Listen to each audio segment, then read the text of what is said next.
पिळवटून टाकणारा आहे।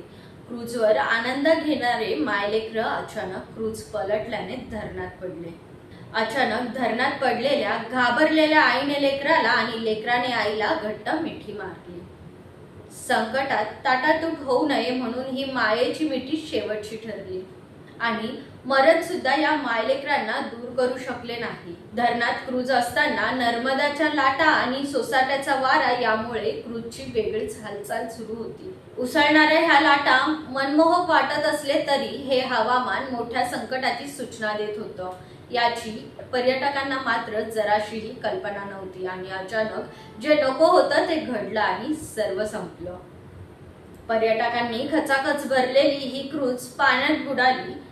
जबलपूरच्या बर्गी धरणाजवळील या अपघाताने अनेक कुटुंब उद्ध्वस्त झाले।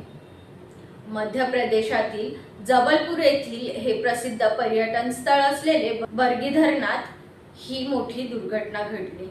सुसाट्याचा वारा आणि उसळत्या लाटांमुळे ही दुर्घटना घडली।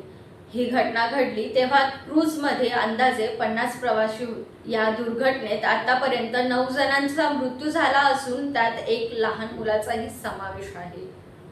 प्रशासनाकडून युद्ध पातळीवर शोध आणि बचाव मोहीम राबवली जात आहे। अनेक जण बेपत्ता सुद्धा आहेत। या अपघातानंतर सर्वात मोठा प्रश्न येतोय की ही घटना टाळता आली असती का? खबरदारी घेतली असती तर अनेकांचे जीव वाचले असते का?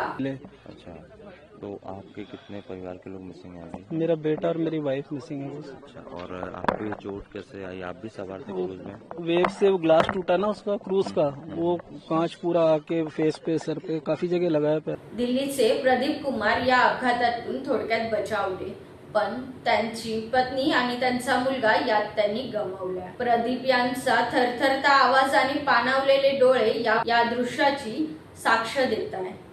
मायलेकरांचा हा फोटो प्रत्यक्षदर्शी असलेल्या मंत्र्यांना सुद्धा हे पाहून रडू उसळत होतं।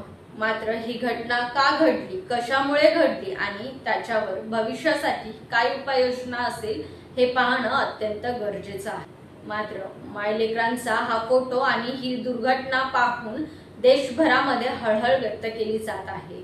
याबद्दल तुमचं काय मत आहे कमेंट्स मध्ये नक्कीच सांगा आणि उद्योग राष्ट्र न्यूज चॅनलला सबस्क्राईब करायला विसरू नका। धन्यवाद।